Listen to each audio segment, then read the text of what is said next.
আজকে শিশু দিবস, তাই শিশু দিবস নিয়ে দু চার কথা না বললে নয়। আমাদের বিদ্রোহী কবি কাজী নজরুল ইসলাম বলে গেছেন, শিশুর পিতা ঘুমিয়ে আছে সব শিশুরই অন্তরে।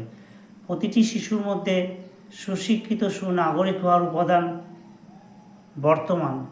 তাই সেই উপাদানগুলিকে বিকশিত করার জন্য আমাদের বেশি বেশি করে সচেতন দায়িত্বশীল হতে হবে। যারা শিক্ষার বাইরে আছে তাদেরকে শিক্ষার প্রাঙ্গণে নিয়ে আসতে হবে, তাদের মধ্যে শিক্ষার আলো ছড়িয়ে দিতে হবে। শুধু তাদেরকে পাঠ্যপুস্তকের মধ্যে আবদ্ধ করে রাখলে হবে না, তাদের মধ্যে সৃজনশীল মানসিকতা গড়ে তুলতে হবে।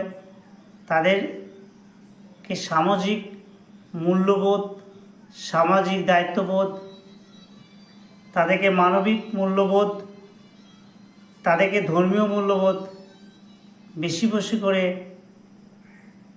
তাদের মধ্যে